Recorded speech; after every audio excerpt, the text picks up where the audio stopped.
নমস্কার, আমি গোবিন্দ দেব গোস্বামী। হ্যাঁ, প্রতি মাসের মতো এ মাসেও চলে এলাম আপনাদের সামনে মাসিক রাশিফল নিয়ে। আলোচনা হচ্ছে জুন মাস 2026 মাসিক রাশিফল।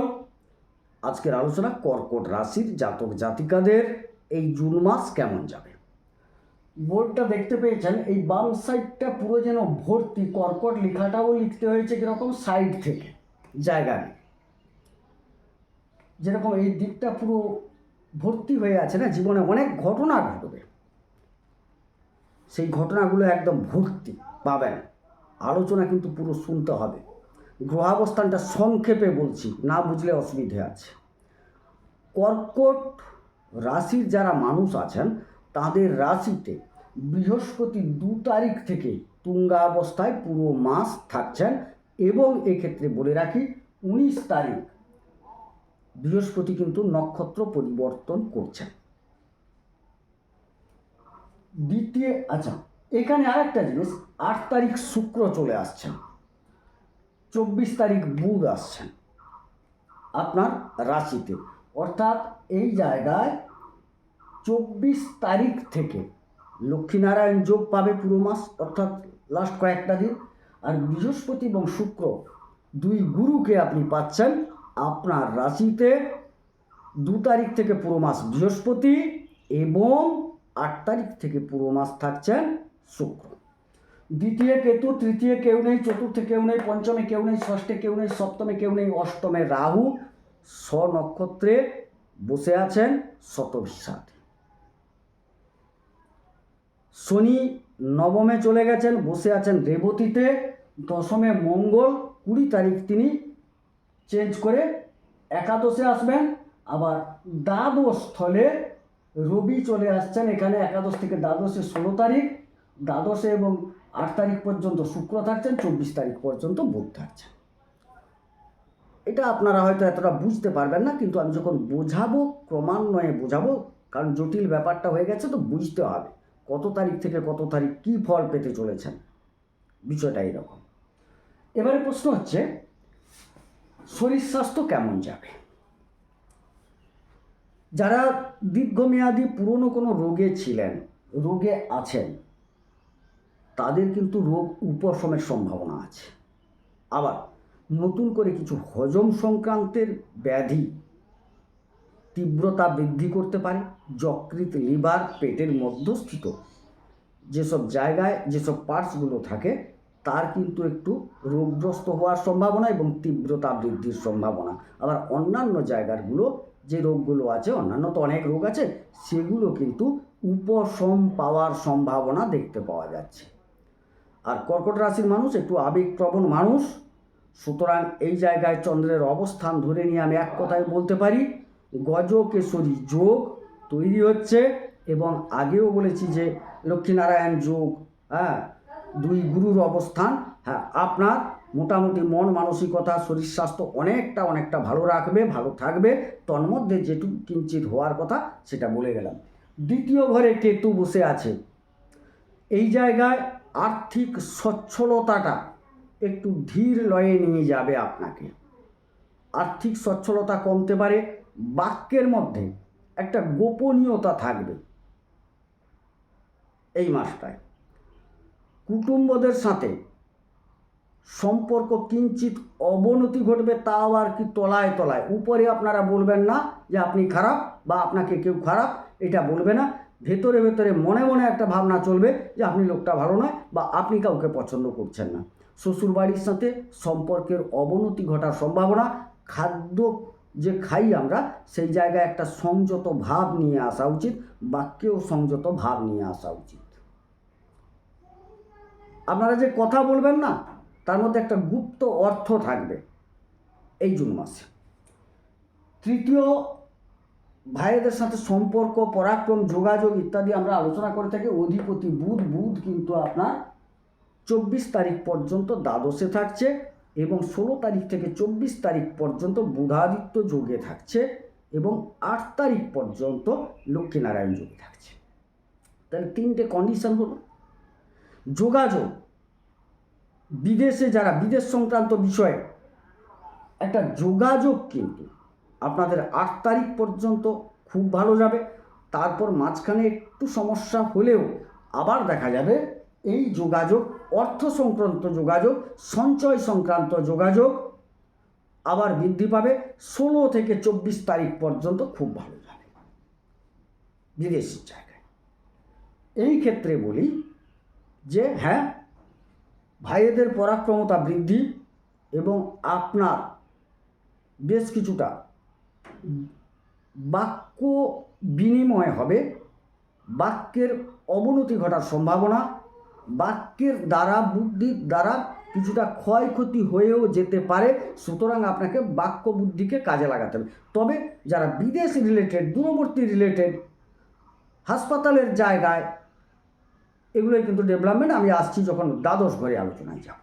কিন্তু আপাতত দেখতে পাচ্ছি এই জায়গাটা ভালো, যোগাযোগ ঘটবে, পরাক্রমতাও দেখাতে পারবেন, ইত্যাদি ইত্যাদি, খারাপ নয়।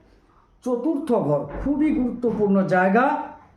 মায়ের শরীর স্বাস্থ্য, পারিবারিক সচ্ছলতা, সম্পদ, গাড়ি বাড়ি, যানবাহন, স্নাতক স্তর পর্যন্ত পঠন পাঠন, এগুলো আমরা আলোচনা করে থাকি। মূলত অধিপতি শুক্র 8 তারিখ পর্যন্ত থাকছেন দ্বাদশে, অর্থাৎ পারিবারিক কারণে 8 তারিখ পর্যন্ত অনেকটা খারাপ থাকবে, ব্যয় যোগ দেখা যাচ্ছে। পরিবারের কাউকে হয়তো হাসপাতালে যেতে হতে পারে, পরিবারের কাউকে হয়তো আইনি জটিলতায় জড়াতে হতে পারে, মায়ের শরীর নিয়ে চিন্তিত মাকে হয়তো 8 তারিখ পর্যন্ত কোনো চিকিৎসকের সান্নিধ্যে রাখতে হতে পারে। তৎপরবর্তী ক্ষেত্রে দেখা যাচ্ছে যখন রাশিতে প্রবেশ করে যাবেন শুক্র, তখন দেখা যাবে আপনার যথেষ্ট ভালো ফল অপেক্ষা করে আছে। পারিবারিক সচ্ছলতা বৃদ্ধি পাবে, মায়ের শরীর স্বাস্থ্যের উন্নতি হবে, মাতৃ অনুগত আপনি হবেন এবং আপনার উপর মায়ের ভরসাও বাড়বে। যানবাহন, গাড়ি বাড়ি ক্রয়যোগ দেখতে পাওয়া যাচ্ছে। দীর্ঘদিন অপেক্ষা করেছিলেন, এখন কিন্তু সময় চলে এসছে যে হ্যাঁ, এটাই কেনার সময়। বহুদিন অপেক্ষা করেছিলাম, জায়গাটা কিনবো, কেনা উচিত, বাড়িটা কিনবো, ফ্ল্যাটটা কিনবো, অবশ্যই কেনা উচিত। কেউ কেউ আবার ফ্ল্যাটটাকে সাজাবেন নিজের উদ্যোগে, অবশ্যই এই সময়টা ভালো। পারিবারিক একটা স্বাচ্ছন্দ্যবোধ, সচ্ছলতা বৃদ্ধি প্রাপ্তি যোগ দেখা যাচ্ছে। কারণ বৃহস্পতির মতো গ্রহ তিনি অবস্থান করে আছেন আপনার রাশিতে তুঙ্গাবস্থায়। শুক্র যেহেতু চতুর্থ এবং একাদশপতি আপনার, তিনি যখন রাশিতে প্রবেশ করছেন, অবশ্যই অবশ্যই খুব ভালো যোগ একটা সংগঠিত হতে চলেছে। বোঝা গেল? স্নাতক স্তর পর্যন্ত যারা পড়াশোনা করছেন, যারা বিদেশে পড়তে যেতে চাইছেন ইত্যাদি ইত্যাদি, তাদের ক্ষেত্রে 8 তারিখ পর্যন্ত খুব ভালো। তৎপরবর্তী ক্ষেত্রে পঠন পাঠন কিন্তু যথেষ্ট ভালো দেখতে পাওয়া যাচ্ছে। বিশেষ করে যারা সাজসজ্জা, রূপসজ্জা, শিল্পকলা, লিখা, গুরুগিরি ইত্যাদির বিষয়গুলো নিয়ে চর্চায় আছেন, সাহিত্য নিয়ে চর্চায় আছেন, অবশ্যই সময়টা ভালো। এবং আরও দেখতে পাচ্ছি 24 তারিখের পর বিশেষ করে যারা হিসেব টিসেব নিয়ে কাজ করেন, বুদ্ধি বাক্যের দ্বারা কাজ করেন, আমি উদাহরণ দিচ্ছি, উকিল ইত্যাদি ইত্যাদি, বুদ্ধি বাক্য কাজে লাগান, তাদের ক্ষেত্রেও সময়টা ভালো দেখতে পাওয়া যাচ্ছে। সুতরাং এই জায়গাটা আপনাদের যথেষ্ট ভালো সাপোর্ট করে যাচ্ছে 8 তারিখের পর থেকে। পঞ্চম স্থল প্রেম, শিক্ষা, সন্তান আলোচনা করা হয়। প্রতিষ্ঠা, অধিপতি মঙ্গল তিনি দশমে স্বগৃহী অবস্থায় থাকার সুবাদে কর্মক্ষেত্রে সফলতা একটা প্রাপ্তি ঘটবে। আপনি একটা প্রতিষ্ঠিত ব্যক্তি হতে চলেছেন। আপাতত স্বগৃহী মঙ্গল দশমে বসে আছে, বিশেষ করে কর্মক্ষেত্রে আপনি প্রতিষ্ঠা পাবেন। প্রেমের সম্ভাবনা ও কর্মক্ষেত্রে, যে যার কর্মক্ষেত্র, এটুকু বলছি, একটা প্রেম হওয়ার সম্ভাবনা।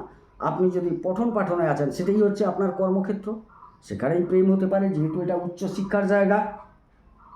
ইউনিভার্সিটি, কলেজ বা অন্যান্য যেসব জায়গা, সেই জায়গায় যথেষ্ট প্রেমের সম্ভাবনা আমি দেখতে পাচ্ছি। উচ্চশিক্ষায় যারা আছেন, সেখান থেকে কর্ম রিলেটেড বিষয়ে জড়িয়ে যাওয়ার একটা ইচ্ছে জাগবে আপনার মধ্যে। কেউ কেউ কর্ম পেয়েও যেতে পারেন। এটুকু দেখা যাচ্ছে। প্রেমের ক্ষেত্রে বললাম, সন্তান নেওয়ার ক্ষেত্রে না, সময়টা খুব একটা খারাপ দেখছি না, সময়টা যথেষ্ট ভালো, আপনারা গ্রহণ করতে পারেন। বিশেষ করে যারা ভূমি সংক্রান্ত পড়াশোনা করছেন তাদের ক্ষেত্রে যথেষ্ট সময় ভালো। যারা রক্ত সমন্বিত বিষয় নিয়ে পড়াশোনা করছেন তাদের ক্ষেত্রে এই যে উচ্চশিক্ষার ক্ষেত্রে সময়টা যথেষ্ট ভালো, সফলতা প্রাপ্তি যোগ আপাতত দেখা যাচ্ছে উচ্চশিক্ষার ক্ষেত্রে। যারা সাহসীমূলক বিষয় নিয়ে, প্রশাসনিক বিষয় নিয়ে পড়াশোনা করছেন, আইএএস আইপিএস দেবেন বলে, তাদের ক্ষেত্রে সময়টা ভালো, যথেষ্ট ভালো সময় দেখতে পাওয়া যাচ্ছে। ষষ্ঠ রিপু, ঋণ, রোগ, শত্রুতা, মালি মোকদ্দমা ইত্যাদি, তার অধিপতি বৃহস্পতি, তিনি কিন্তু আপনার রাশিতে তুঙ্গাবস্থায় আছেন। 2 তারিখ থেকে পুরো মাস থাকছেন। হ্যাঁ, অবশ্যই যতই বৃহস্পতি শুভগ্রহ আপনার জন্মকুণ্ডলিতে, বৃহস্পতি যদি নবতারা চক্রে বিপদ তারায় থাকেন তাইলে কিন্তু তিনি তো শক্তিশালী, অতএব যে রোগটা ছিল ধীর রয়ে সেটা বাড়বে, তবে সব রোগ নয়, বিশেষ করে হজম সংক্রান্ত জায়গার, যেটা আমি প্রথমে আলোচনা করে দিয়েছিলাম, সেই রোগগুলোর প্রাবল্য বৃদ্ধি পাবে। আইনি জটিলতা কিছুটা আপনার কাছে নেচে আসবে। আবার যাদের অতিমিত্র তারায়, সম্পদ তারায় অবস্থান করে আছেন, মিত্র তারায় অবস্থান করে আছেন, সেক্ষেত্রে রোগগুলো উপশম হয়ে যাবে। আবার আইন থেকে আপনি প্রফিট পেয়ে যাবেন, ডিসিশনটা হয়তো আপনার পক্ষে চলে গেল, শত্রু আপনার কাছে পরাজিত হলো। এই ক্ষেত্রে কিন্তু দেখা যাবে নবতারা চক্রটা বিচার করা খুবই প্রয়োজন, তারপর সিদ্ধান্ত গ্রহণ উচিত। অতএব যারা বিচার করাতে চাইছেন অবশ্যই আমার নাম্বার দেওয়া আছে 9609078231, কল নাম্বার 8972451464, এই যে দেওয়া আছে হোয়াটসঅ্যাপ নাম্বার, যোগাযোগ করতে পারেন। কারণ কিছু ক্ষেত্র আছে মাসিক রাশি বলে হ্যাঁ ক্লিয়ার বলে দেওয়াটা একদম ঠিক হবে না। এক্ষেত্রে আপনার কুণ্ডলিটাও বিচার করার দরকার আছে, কারণ বৃহস্পতির মতো গ্রহ তিনি তুঙ্গা অবস্থায় আপনার রাশিতে আছেন, তিনি একাধারে ষষ্ঠপতি, আবার একাধারে নবমপতি, ভাগ্যপতি। আপনার কুণ্ডলিতে কোন ভাব থেকে তিনি থেকে কতটা শুভ বা অশুভ ফল দিচ্ছেন বিচার না করে এই সিদ্ধান্তটা জানানো বড় সত্যিকারের কঠিন। এক কথায় এটা যা বলা হচ্ছে গোচর থেকে বলা হচ্ছে, কিন্তু গোচরের সাথে আপনার কুণ্ডলীর একটা সংমিশ্রণ ঘটিয়ে যখন বিচার হবে সেটাই হবে প্রকৃত। যাই হোক, সপ্তম ব্যবসা, দাম্পত্য, বিবাহ, অধিপতি ভাগ্যস্থলে শনি, তিনি রেবতীতে বসছেন নক্ষত্রে, সুতরাং সেই নক্ষত্রাধিপতি তিনি আবার দ্বাদশে, সুতরাং দেখা যাচ্ছে দাম্পত্য ক্ষেত্র কিন্তু আমি খুব একটা ভালো দেখছি না আপাতত 24 তারিখ পর্যন্ত। তবে হ্যাঁ, এই জায়গায় একটু সাবধানতার সাথে চলতে হবে। ব্যবসা ক্ষেত্রে সেটাও বলছি, হ্যাঁ ব্যবসা যে একদম খারাপ চলবে তা নয়। যারা বিদেশ রিলেটেড ব্যবসা করেন, যারা হাসপাতাল জাতীয় দ্রব্য ব্যবসা করেন, কারখানা, কারাগার, জেলখানা ইত্যাদির সামনে যারা ব্যবসাপাতি করেন, তাদের ব্যবসাটা কিন্তু খুব একটা খারাপ যাবে না। আবার অষ্টমপতিও তিনি, শ্মশান ঘাট সংক্রান্ত ব্যবসা, তাদের ব্যবসাও ভালো চলবে। দাম্পত্য কিন্তু খুব একটা ভালো যাচ্ছে না, এটা ঠিক কথা। আবার যারা দূরত্বে থাকেন, কোনো দম্পতি স্বামী এক জায়গায় থাকেন, স্ত্রী এক জায়গায় থাকেন, তাদের ক্ষেত্রটা ভালো, কিন্তু যারা কাছাকাছি থাকেন তাদের ক্ষেত্রে সমস্যা। বোঝাতে পারলাম? তবে হ্যাঁ, এই জায়গায় বেশ কিছুটা ভালো ফল পাবেন 24 তারিখের পর, বেশ কিছুটা ভালো ফল পাবেন। তার আগে কিন্তু খুব একটা ভালো ফল আপাতত দেখতে পাচ্ছি না। বিবাহ যারা করতে চাইছেন অবশ্যই বিবাহ করতে পারেন আপনারা, সেটাও খারাপ নয়, বিবাহ হতেই পারে। অষ্টমে রাহু, ধ্বংস, ক্ষয়ক্ষতি, অপবাদ, অপযশ, এই জায়গায় রাহু বসে আছেন। আঘাতপ্রাপ্তি যোগ, অসম্মান যোগ হঠাৎ করে চলে আসবে জীবনে। বিদেশ যাত্রার যোগ দেখা যাচ্ছে।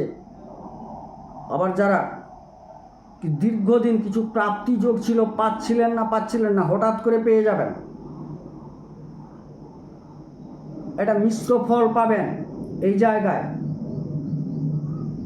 তবে রাহু তিনি স্বনক্ষত্রের শক্তিশালী অবস্থায় থাকার সুবাদে প্রকৃতপক্ষে আপনার কুণ্ডলীর নবতারা চক্রে বা ভালো জায়গায় রাহু যদি বসে থাকেন, হঠাৎ প্রচুর শুভফল প্রাপ্তি ঘটবে।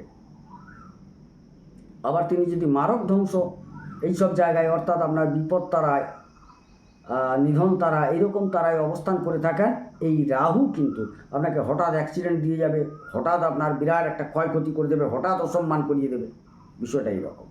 তবে আপাতত রাহু শক্তিশালী, অষ্টমে বসে আছেন, আপনাকে অনেক অনেক বিষয়ে সাবধানতা অবলম্বন করতে হবে।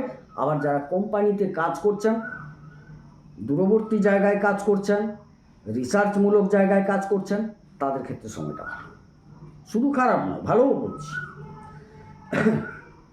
নবমে শনি, চরিত্র ধীরে ফল দেওয়া। আবার নবমপতি বৃহস্পতি কিন্তু তুঙ্গি, অর্থাৎ আপনি ভালো ফল পাবেন, এক কথায় সবুরে মেওয়া ফলে, সেইটা এখানে ঘটতে চলেছে।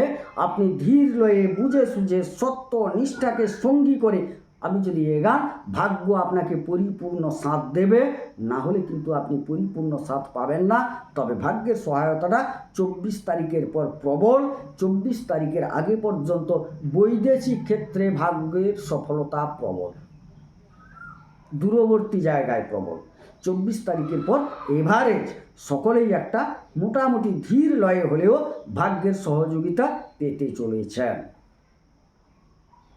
ধর্মীয় অনুষ্ঠান হওয়ার সম্ভাবনা, ধর্মীয় ভ্রমণ হতে পারে, ধর্মে মতি হতে পারে, ধর্মীয় বাক্য আচরণ আপনি করতে পারেন, অনেক কিছু দেখা যাচ্ছে। দশম কর্মস্থল, সবাই তাকিয়ে থাকি, কর্ম কাজ, ঈশ্বর দুহাত দিয়েছেন কাজ করে খাওয়ার জন্য। এই জায়গায় দেখা যাচ্ছে দীর্ঘদিন কাজের চেষ্টা করছিলেন, এবারে কর্মপতি কর্মস্থলে থাকছেন 20 তারিখ পর্যন্ত, তারপর চলে যাচ্ছেন উপার্জন স্থলে। চেষ্টা করে যান, কর্মপ্রাপ্তি যোগ প্রবল আছে, কারণ ষষ্ঠপতি যেহেতু আপনার রাশিতে এবং পঞ্চম এবং দশমপতি তিনি দশমে অবস্থান করছেন 20 তারিখ পর্যন্ত, তারপর একাদশে যাচ্ছেন। সুতরাং 20 তারিখ পর্যন্ত কেন, পুরো মাস বলবো কর্মপ্রাপ্তি যোগ, বিশেষ করে ভূমি দপ্তরে, প্রশাসনিক দপ্তরে, পুলিশ, মিলিটারি ইত্যাদি জায়গায় প্রচুর পরিমাণে কর্মপ্রাপ্তি ঘটবে। সুতরাং এই জায়গাটাকে কাজে লাগান, কাজে লাগাতে হবে।